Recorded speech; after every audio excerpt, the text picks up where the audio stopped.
You know, I mentioned Moshe Feinstein, what it means to be a Gadol b'Torah. So we were learning, Maseches Sanhedrin Perek Chelek discusses the idea of Ir Anidachas. It was a city in Eretz Yisrael, a city that could be Ruboi Oivdei Avodah Zarah. That means most of the city is worshipping idols. What's the halacha? They all get killed by the sword. In fact, the Gemara says it's like a korban oila. It's a burnt offering. It's hard for us to imagine, chas v'shalom, that so many Jews would be killed because they're worshiping idols. Anyway, whole discussion, what to do with the Klei Kodesh. That means any of the holy things, only writings, tefillin, mezuzahs. In fact, the Gemara says an amazing thing. If there's one mezuzah in the city, the entire city is saved, according to one opinion. Moshe Feinstein, Zichrono Livracha, in Taf Reish Dal, that means 1944. This first chelek, you want to see a little bit of Moshe. He writes a response to Rav Yitzchak Hutner, who was also a Gadol b'Torah. Rav Yitzchak Hutner, Zichrono Livracha, was Yeshiva Chaim Berlin. Anyway, he writes to him the following question. What do you do? There's someone that is sick in a hospital, and he's so sick that any item that comes in has to be burnt afterwards. That means if you bring a blanket, a pillow, they burn it afterwards. It can't go out of the hospital. It's so contagious. Asked Rav Yitzchak Moshe Feinstein, Zichrono Livracha, what do you do if a person is in the hospital and he wants to put on tefillin?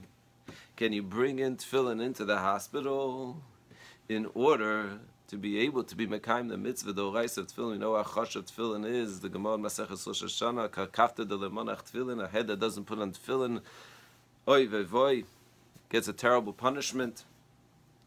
Some say as long as you put it in once, put on tefillin once, you already took away that stringency.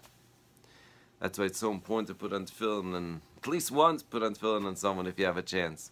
Anyway, they asked Rav Moshe this powerful question, and Rav Moshe wrote unequivocally, without any doubt, you're not allowed to bring in the tefillin. There's nothing you can do.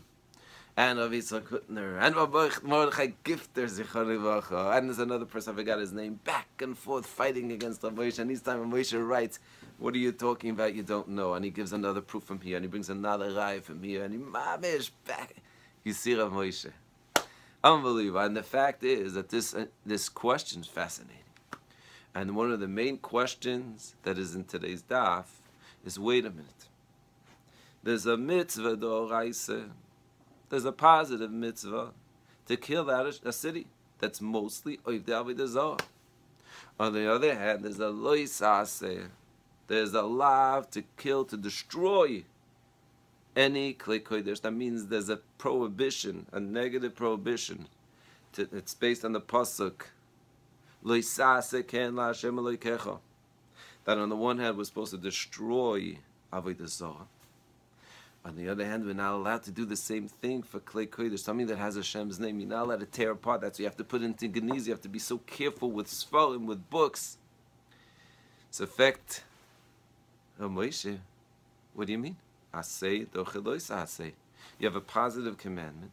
It should push off the negative commandment of lois asun ken Hashem Elokeichem, and therefore, Ir Anidachas should be the same thing. If you have such a city and there's one mezuzah, you still should be able to burn everything. Why? Because it's a positive commandment that should be doich, a negative commandment. This was a question. And what's the answer? So I'm going to let the other think. You don't have to give the answer all the time. Sometimes a great question. In fact, Rav Shlomo Carlebach, that we just mentioned, he said they used to say from Rav Shlomo Hyman, sometimes a kid would ask a question, and Rav Shlomo Hyman wouldn't answer. They would say, Rebbe, why don't you answer? He would say, sometimes it's much better to stay with a good question than to give a shvacha answer. He wanted to build in the children appreciation for the means of a good question. And this especially, we need a good answer because it's not a simple question. Hatzlacha Rabbi.